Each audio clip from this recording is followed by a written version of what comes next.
오늘 설교의 제목은 질문의 힘입니다. 질문은 뭔가 의심이 될 때 질문을 하게 됩니다. 하나님께서 우리에게 의심할 수 있는 본능을 주셨습니다. 동물들도 의심의 본능이 있기 때문에 조심하고 또 자기의 생존을 유지해 갑니다.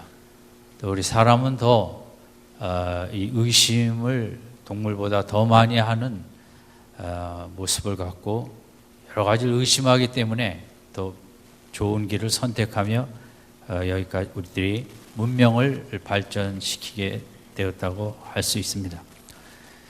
그래서 의심은 그 자체는 저는 좋다고 생각합니다. 이제 의심의 도가 지나쳐서 거기에 파묻히면 문제가 되지만 얼마든지 모든 걸 의심하며 질문할 때 과학이 발전하고 사회가 발전하고 소크라테스가 도대체 네가 믿는 게 진짜인지 의심해 보지 않았느냐 하는 우리의 현 세상의 가치관 하나하나도 의심해 보며 그것을 따지며 바른 길을 찾아가는 게 우리들에게 유익하다고 생각을 합니다. 신앙적으로도 마찬가지입니다. 우리가 하나님을 사랑하고 믿지만 하나님에 대해서 의심할 때가 너무 많이 있습니다. 어떻게 이런 일을 겪게 하시나? 하나님이 날 사랑하는 건 맞는가? 도대체 하나님이 정신이 있으신가? 우리 신앙생활은 이렇게 의심도 없이 편안한 길이 아닙니다. 우리 자녀는 왜 이럴까? 내 남편은, 내 아내는, 사회는 갖가지 우리는 신앙생활 하면서 의심을 가질 수밖에 없습니다. 세례 요한도 오늘 본문에 보면 상당히 큰 의심병에 걸렸습니다. 그 의심병의 내용은 도대체 예수님의 실체를 잘 모르겠다는 것입니다. 오늘 18절에 보면 당시 요한은 감옥에 있었습니다. 왕이 이복 동생의 아내를 취했기 때문에 그것의 잘못됨을 책망하다 왕의 미움을 사 세례 요한은 감옥에 갇힌 지가 꽤 됐습니다. 그리고 밖에서 예수님의 사역을 듣고 있는데 예수님이 병도 잘 고치시고 귀신도 쫓으시고 죽은 자도 살리는 그 앞부분 우리가 지난주 생각한 말할 수 없는 능력을 가지신 이야기를 들었습니다. 그런데 또 예수님은 당시 종교적으로 관계를 맺지 않아야 될 그때는 경건이 이 분리의 의미를 갖고 있기 때문에 바리새인과 세리는 접촉하면 안 되는데 바리새인 집에 가서 식사도 하고 또 세리 집에 가서 창기와도 같이 교제하고 그들이 따라다니기도 하고 세례 요한이 생각할 때 도대체 예수님은 뭐 하시는 분인가? 능력은 많으신데 세례 요한이 예수님의 사역 시작할 때 공포했던 불과 성령으로 우리에게 주실 분이다. 나라의 역사를 완전히 새롭게 하고 부정부패를 일소하고 불의를 심판하고 새로운 나라를 공의로운 나라, 정의로운 나라, 거룩한 나라를 세우기를 바랬는데 그분이 예수님인 줄 알았는데 예수님은 뭐 그런 사회의 공의, 사회의 심판 이런 데 대해서 별로 언급이 없으셨습니다. 오히려 예수님은 죄에 대해서는 이제 많은 지적을 하셨는데 그 죄의 핵심은 외적인 죄가 아니라 우리 속에 있는 마음의 생각, 음욕이라는 그 생각, 감정 이게 죄의 진짜 문제지 외적으로 무슨 사회 법에 저촉되는 게 나쁘다고 하지 않은 것은 아니지만 어쨌든 세례 요한이 생각할 때 예수님을 도무지 이해할 수가 없었습니다. 그리고 자기 같은 유능한 일꾼이 그렇게 국가의 영적 부흥을 위해 애쓰다 감옥에 들어왔으면 어떻게 해서든지 빨리 끄집어내야 될 텐데 뭐 소식도 기별도 없이 예수님은 돌아다니면서 병자 고치시고 또 이렇게 말씀 전하시고 귀신 쫓으시고 제자들도 세리들이 거기 섞여 있고 그냥 어부들하고 다니면서 도무지 자신이 믿고 이스라엘이 기다리던 메시아, 민족의 진정한 구원자, 해방자로서 의심이 드는 것입니다. 그래서 오늘 19절 20절에 보면 요한이 감옥에서 제자들을 불러다가 예수님한테 가서 물어보고 오라. 그 내용인즉 이렇게 되어 있습니다. 오실 그이가 당신이 오니까 우리가 다른 일을 기다리오리까. 상당히 모욕적인 질문입니다. 이게 많은 사람들이 지금 예수님 앞에 앉아 있고 니고데모처럼 밤중에 예수님 앞에 은밀히 가서 물어본 것도 아니고 공개 석상에서 예수님 당신이 우리가 그토록 기다린 메시아가 아니라면 우리가 다른 사람을 기다려야 하느냐. 정말 우리가 생각하는 것보다 모든 신학자들은 세례 요한으로서는 가장 하지 말아야 될, 어떻게 세례 요한 같은 사람도 이런 의심을 하는가. 그리고 이런 식으로 예수님 앞에 나아가서 체면과 모든 것이 어떻게 보면 모욕에 가까운 질문을 이렇게 하게 된 것입니다. 이제 그만큼 세례 요한은 의심이 있었습니다. 그 의심이 나쁜 의심이 아니라 나라 역사가 바로 세워지고 그는 메시아가 오면 역사가 완성이 될 줄 알았습니다. 우리도 얼마나 좀 역사가 좀 새로워지고 완성되어지고 이번 선거도 그런 우리들의 염원이 3당의 기가 막힌 조합으로 나타났죠. 그러나 우리는 늘 정권이 바뀔 때마다 새로운 역사의 출발을 또 그렇게 되길 바라지만 대부분 그렇게 된 적은 거의 없고 날이 갈수록 속상하게 하는 그런 일들이 많아지는 게 우리나라나 미국이나 어디나 다 마찬가지겠죠. 인간이 아무리 애를 써도 지금 것이 어려운 세계의 경제와 현실 속에 백성들을 다 만족해 하는 그런 복된 역사를 세워가는 것은 참 어렵기 때문인 것입니다. 세례 요한도 그런 각도에서 자기 개인의 어떤 물론 감옥에서 나왔으면 하는 마음도 있었겠지만 그것보다 나라를 생각하며 하나님의 역사가 이런 식으로 가서는 되겠는가? 이분은 아니다. 아마 그런 말입니다. 이 질문을 보냈다는 것은 당신은 아니라는 말과 큰 차이가 없는 것입니다. 세례 요한이 누구입니까? 어려서부터 광야에서 자라나며 그는 구약의 어떤 선지자보다 경건했고 이적은 행하지 않았지만 그의 불같은 메시지로 많은 사람들을 회개에 이르게 했고 예수님의 오심을 준비한 최고의 성경의 인물 중에 한 사람이라고도 할 수 있죠. 오늘 그런 우리들의 신앙생활에 있어서도 이런 의심이 적었으면 좋겠는데 생각보다 쉬지 않고 찾아오게 되는 것입니다.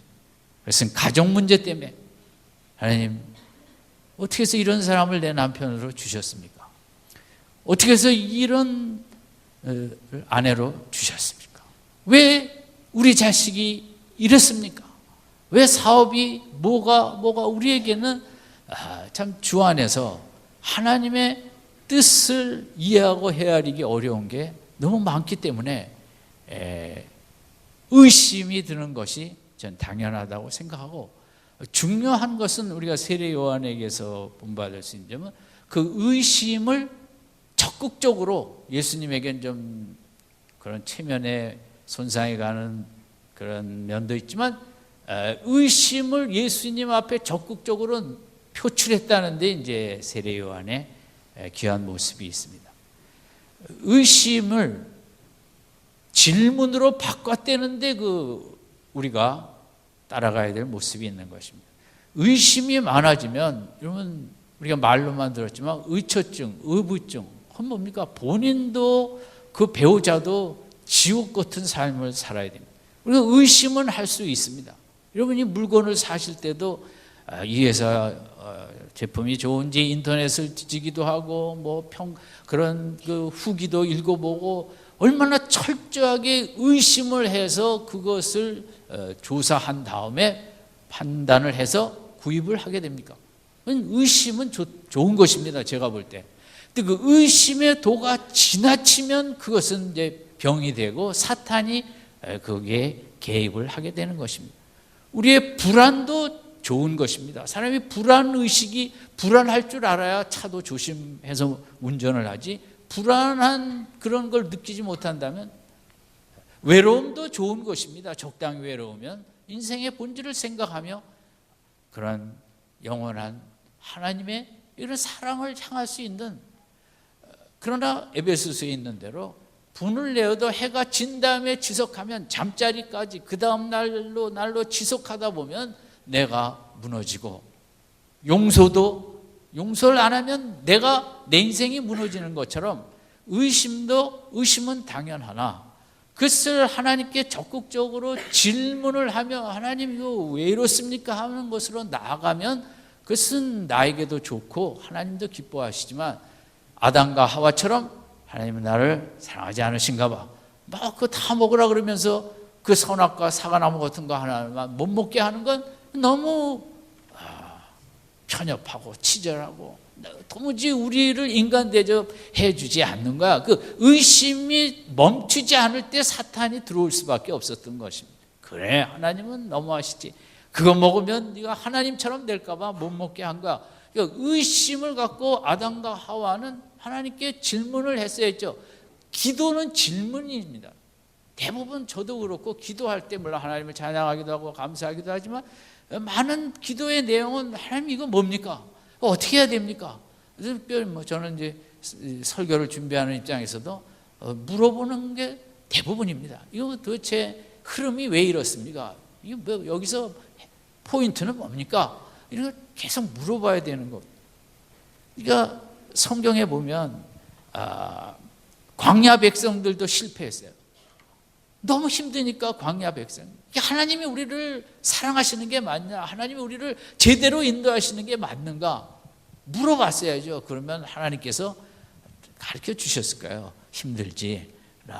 이렇게 이 광야에서 척박한 곳에서 하나님만 믿고 나가면 매일 먹을 것도 하늘에서 떨어지고 구름 기둥과 불 기둥으로 건강도 의복도 해야지 아니하고 이런 곳에서도 하나님을 의지하고 믿으면 살아날 수 있다는 이런 귀한 은혜를 체험하기 위해서 광야에 있는 거야. 이렇게 그 음성을 질문을 하고 기도하면서 그걸 들으면서 나가야 되는데 그러지 않고 의심하고 원망하고 불평하고 막 이러다 보니까 이제 고생하다 40년에 이르게 된 거 아니겠습니까? 사라도 아기가 안 생기니까 의심할 수밖에 없죠. 그럴 때 더 하나님께 물어봤어야죠. 어떻게 이거 믿겨지지가 않습니다. 하나님 어떻게 하려고 내 나이를 아시는데 무슨 생각이 있으십니까? 이렇게 물어보며 기도하며 나가야 되는데 그냥 세상적으로 여종을 통해서라도 아들을 낳으면 된다. 그렇게 가버리니까 이제 가정에 많은 풍파가 온 거죠. 그래서 우리에게는 모든 어떤 인생도 또 하나님 앞에 모든 자녀들도 상당히 심각한 문제들을 갖고 있는데 의심을 갖고 있는데 그것을 내가 해결하려고 그러지 아니하고 하나님께 계속 질문하는 것, 그게 진짜 믿음 생활이거든요. 우리가 성경에 이해할 수 없는 부분이 얼마나 많으냐고요. 또 내가 말씀대로 순종할 수 없는 부분이 100% 다거든요. 하나님 왜 순종할 수 없는 걸 순종하라고 써놨습니까? 물어봐야 되거든요. 그래, 너는 순종할 수 없지만 네가 구하면 성령의 능력을 주어서 성령의 능력으로 순종할 수 있단다. 그 답을 찾고 우리가 나아가는 게 신앙생활이지, 교회 오래 다닌다고 모든 게 다 명료하고 명쾌하고 시원하고 의심할 거 하나도 없는 그런 건 없습니다. 다 역사가 의심스럽고 가정에 되어지는 건, 내 개인의 인생 왜 이런 식으로 되어지는 게 의심스러운 게 많은 것입니다. 시편 73편에도 왜 악한 자가 형통하고 악한 자가 편안하게 죽고 의인은 꽤 고난을 당하냐고 적극적으로 물어봤거든요. 왜냐면 이해가 안 되는 거예요. 시편 43편도 다윗은 주는 나의 힘이 되신 하나님이시오늘 어찌하여 나를 버리셨나이까. 너무 힘드니까 하나님 왜 나를 버렸냐고 그랬어요. 그것은 예수님도 십자가상에서 너무 고통스러우니까 엘리엘리 라마 사막다니 어찌하여 나를 버리셨나이까. 하나님 버리신 건 아니죠. 너무 고통스러우니까 다윗이나 예수님도 마찬가지죠. 예? 겟세마네 동산에서도 하나님의 뜻대로 하지만 원하건대 꼭 내가 이 잔을 마셔야 되겠습니까? 피할 길은 없습니까? 그 질문으로 나아가듯이 다윗도 내가 어찌하여 원수의 압제로 인하여 이렇게 슬프게 살아야만 합니까? 하나님 도대체 뜻이 무엇입니까? 그것을 의심을 질문으로 바꾸는 게 믿음 생활이라는 거죠. 근데 우리가 약한 부분이 그런가 봐 하고 그냥 의심 속에 원망하고 낙심에 젖어 있다면 이제 이게 바른직한 신앙생활이 아니죠. 우리는 의심이 많습니다. 할 게 너무 많죠. 의심은 적극적인 질문이 기도의 저는 제일 중요한 부분이라고 생각합니다. 질문 자체가 기도입니다. 의심을 세례 요한도 의심했거든요. 그렇게 그 영성이 인간 중에 가장 뛰어나다 할 사람도 도대체 예수님을 통해서 하나님 나라가 임했다는데 그 핵심을 본질을 잘 이해가 안 될 때는 이렇게 질문한 것처럼 우리 신앙생활은 끊임없는 의심을 하나님 앞에 질문하다 보면 하나님이 가르쳐 주시고 요한일서에 있는 대로 기름 부음이 있기 때문에 성령이 우리를 가르치시리라. 목사가 가르치는 것도 아니고 신학자가 가르치는 것도 아니고 그 누구도 아닌 질문하는 자는 하나님 아버지가 직접 그 깨달음을 주실 줄로 믿습니다. 아멘. 그 확신이 있어야 돼요. 하나님은 질문하면 가르쳐 주세요. 물론 곧 가르쳐 주시는 것도 있지만 그래서 그 질문할 줄 아는 믿음 생활, 의심 생활. 이병철 회장이 저도 이 책을 갖고 있는데 24가지 질문이라고 돌아가시기 얼마 전에 이제 가톨릭 신부한테 질문을 던졌고 그 질문에 대한 책이 여러 해 전에 나왔습니다. 그 1번, 신의 존재를 어떻게 증명할 수 있는가? 신은 왜 자신의 존재를 똑똑히 드러내 보이지 않는가? 10번, 영혼이란 무엇인가? 5번, 신이 인간을 사랑했다면 왜 고통과 불행을 주었는가? 등등 문제들이. 그러면 저는 그건 참 정말 훌륭하다고 생각합니다. 문제는 한 번 질문해 갖고 될 일은 아닌 거죠. 우리가 의심이 들 때 지속적으로 두드리면서 가르쳐 달라고 깨닫게 해달라고 아마 이병철 회장이 워낙 바쁘니까 이 질문이 심각한 건 알겠는데 회사 일 때문에 아마 이제 질문을 던지고 그래도 찾지는 못한 채 세상을 뜨지 않았나 생각합니다. 그래서 우리 이 인생에 있어서 그것은 뭐 영적으로나 세상적으로나 마찬가지지만 이게 질문이 너무 중요하고 특별히 신앙도 그렇지만 교육학적인 면에 있어서도 이제 질문의 중요성은 말할 수 없이 큰데 유대인들의 그 교육법이 그 질문에 소크라테스와 같은 그 왜라는 아까 동영상에 그냥 유태인 엄마들의 아이를 가리키는 핵심은 질문을 하게 하는 것이란 끊임없이 왜라는 질문을 하고 지금도 유대인은 학교 가서 남보다 점수만 있다는 게 아니라 너는 남들과 다른 인생을 살아야 된다. 네가 다른 인생을 살려면 어떻게 해야겠느냐. 초점이 남을 이기는 게 아니라 남과 다른 곳에 가 있다는 거죠. 학교 가서 공부 잘하고 오라가 아니라 학교 가서 질문을 많이 해라 선생님한테. 그 OECD 통계 중에 15세 아이들을 3년마다 내는데 학업 성취도를 2012년 조사한 결과 34개국 OECD 중에서 한국은 읽기 1위, 수학 2위, 과학 4위를 했답니다. 근데 이스라엘 15세 아이들은 읽기 26위, 수학 30위, 과학 30위였는데 그러나 미국의 아이비리그의 학생의 30% 이상은 유대인이고 미국의 유명 대학의 교수의 30% 이상은 미국인이고 세계의 갑부의 가장 돈 많은 사람의 40% 이상은 미국인이고, 제가 대학교 때는 미국 그 장관급의 3분의 2가 유대인인 그런 기사도 제가 기억이 납니다. 노벨 경제학 수상자의 65%가 유대인이고, 또 노벨상 전체 수상자의 35%는 유대인이다. 그러니까 15세 때는 게임이 안 되고, 국가적인 IQ 검사에서도 우리는 100인가 대한민국, 그러면 유태인은 96인지 7인지 8인지 하여간 그렇답니다. 그러니까 이스라엘 나라에는 학원이 없고, 아이들이 학교 들어가기 전에 책 읽는 거 필요 없다는 거죠. 실컷 뛰어놀고 그런 창의적인 게 필요하고, 학교 들어가면 뭐 일주일이면 글자 배운다는 거죠. 근데 우리는 2~3살서부터 들들 달다 볶아서 그걸 읽으면 천재 났다고 이러는 것 같고, 그 학원으로 해서 결국 지금 이 시대에 제조업이 사양길로 접어들고 창의력이 필요한, 그러지 않으면 국가가 생존이 어려운 이때에 우리는 그저 학교 가서 얌전히 앉아서 듣기만 하고. 그러니까 이스라엘은 학교에서 제일 그 큰 문제아를 누구라고 보냐면 말없고 착한 아이들, 순종 잘하는 아이들, 이게 제일 문제아라는 거죠. 왜냐하면 아이라면 끊임없이 질문을 던지고 물어봐야 되는데, 야, 하려면 선생님 하려면 하고, 그죠, 숙제하려면 하고, 적기만 하고, 이래 갖고는 이 세상에 살아남을 수가 없다는 거죠. 어떤 정치평론가가 우리나라 국무회의 대통령이 말씀하시면 장관들은 고개 숙여갖고 적느라고 받아쓰기 시험하는 것처럼, 이게 무슨 의미가 있냐? 그건 다 내용은 다 전달되는 건데 그 뭐 앞에서 그렇게 그걸 쓰고 있느냐? 거기서는 토론을 해야죠. 국가 정책이 어떻게 이게 바람직합니까? 뭐합니까? 이게 없이 외국에 나간 유학생들을 향한, 한국 유학생들을 향한 외국 교수들의 평가 3가지 특징: 1번 질문이 없다, 2번 생각이 없다, 3번 토론할 줄 모른다.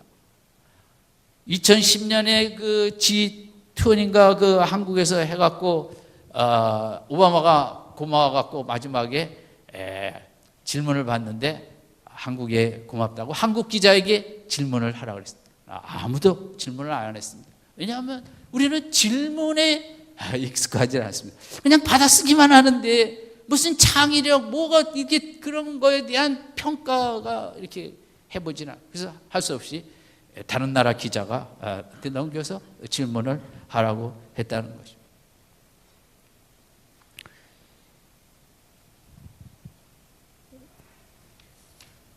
아이의 호기심은 부모의 능력이다. 아이가 호기심을 갖고 그저 이것도 물어보고 저것도 물어보고, 교육의 질문은 뭘 외웠냐가 아니고 몇 점을 맞았냐가 아니라 뭘 자꾸 질문하는, 아까 동영상의 아이도 저 질문하다 보니까 지금 노동 현실이 미국이 살기 어려운, 직업이 많지도 않은 것도 알게 되었고, 아버지가 몽롱하게 대학 학교 생활을 하고 마약 피다가 이렇게 답변도 못하고, 또 뭐 그 아버지 말이 옳진 않지만 하나님이 살아계시지 않았고, 그런 어떤 그 노벨상 수상자가 아이가 물어봤대요. 1 더하기 1은 왜 2냐? 그럼 애한테 설명할 수 없어서 자기가 11장을 썼대요. 그걸 설명해 주려고. 왜냐하면 아이의 질문보다 경건한 게 없다는 거죠. 아이가 그 질문을 통해 그 방향을 찾아가고 또 묻고 묻다 보니까 아까 국가 현실도 나왔고 노동 현실도 나왔고 아빠의 학생 생활도 나왔고, 그 질문을 하다 보니까 많이 나오는 것처럼 우리 신앙생활도 마찬가지입니다. 신앙생활은 여러분 교회 오래 다녔으니까 뭐 다 알고 뭐 그런 게 아니죠. 우리는 인생이 너무 힘들기 때문에 끊임없는 정말 어려움 속에 의심과 질문할 게 많은데, 아무 문제 없는 척 하는 것은 다 포장이고, 얼마나 내 속에 하나님 이렇게 내 죄는, 이 생각의 죄는 어떻게 멈추질 않습니까? 우리가 물어볼 게 너무 많은 거죠. 내 마음, 다른 사람은 아무도 알지 못합니다. 가족들도 모릅니다. 내 마음에 들끓는, 멈추지 않는 불신의 죄, 의심의 죄, 감사함이 없는 죄, 이거 하나님 왜 인간을 이렇게 만드셨습니까? 해결책은 무엇입니까? 자꾸 질문을 하다 보면 십자가밖에 없군요. 이 땅이 이렇게 모순된데 왜 우리는 이렇게 살다 죽어야 됩니까? 그래서 천국이 있군요. 질문을 하는 속에 하나님은 기뻐하시고, 우리는 아이들 질문을 싫어하는 문화를 갖고 있습니다. 아이들이 불은 왜 뜨거워? 그거 물어보나 마나한 거죠. 뜨거우니까 뜨겁지. 우리 대답은 그거거든요. 예, 안 뜨거운 물이 어딨니 얘는? 내가 그걸 어떻게 하니? 너 그럼 왜 쓸데없는 질문하니? 가서 공부하지 않고. 우리는 공부를 이상하게 외우는 거로 공부를 생각하거든요. 그 학교에서 배우. 아빠한테 물어봐. 아빠는 더 모르죠. 아까 보세요. 공부도 안 했고 그래서 아빠는. 예. 이러면 지금 이 시대는 예? 알파고가 자칫하면 알파고 과장님을 모시는 대리가 되는 거죠. 우리는 자칫 창의력이 없고 질문을 던질 줄 모르면 그렇게 될 수밖에 없는 거죠. 그는 이번에 바둑처럼 1초에 정말 수천만의 경우를 점검하면서 딱 갖다 대는데 우리가 이기겠습니까? 우리는 이런 상상력과 창의력인데 그것은 질문을 많이 하는. 그런 이번에도 아주 우리 국회 미국에서 그런 워러게이트 때 닉슨이 대통령이 탄핵을 받아서 그 부정으로 도청을 불법해 갖고 이제 대통령직을 물러났죠. 그때 이제 그 밑에 똑똑한 사람들이 많이 감옥에 가게 됐는데 그 한 사람을 재판하는 판사가 이제 형을 어떻게 냈냐면 9개월 감옥이 아니라 이제 연금, 가택연금인데 9개월 TV를 보지 마라. 왜 TV를 보지 마는가? 좀 내면을 좀 성찰해라. 내면을 왜? 어떻게 살아야 되는지, 내가 잘했는지 못했는지.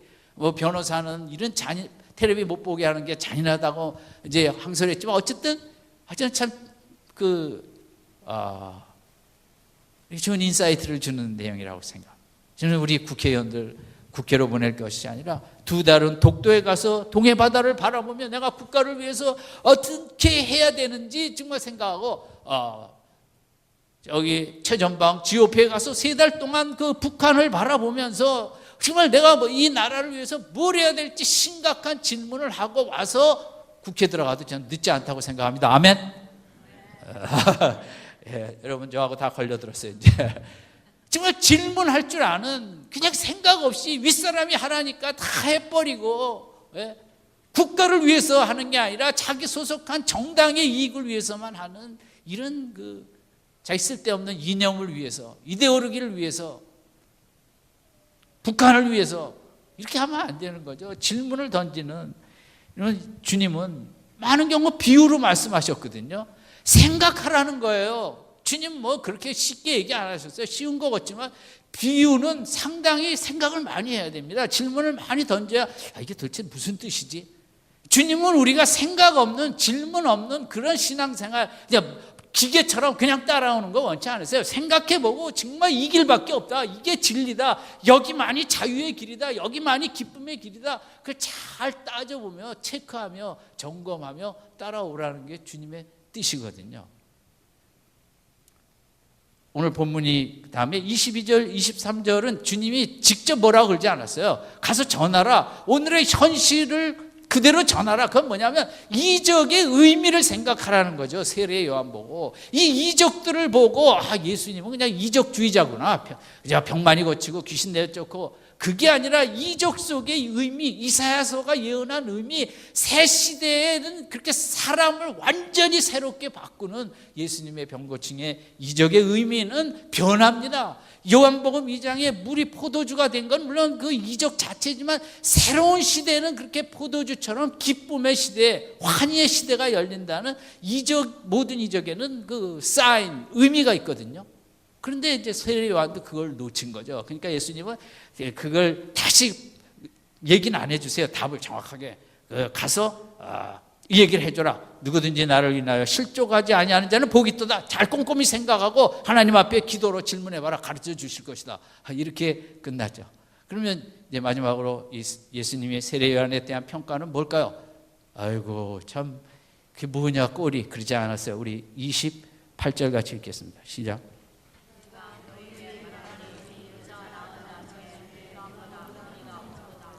그러나 하나님이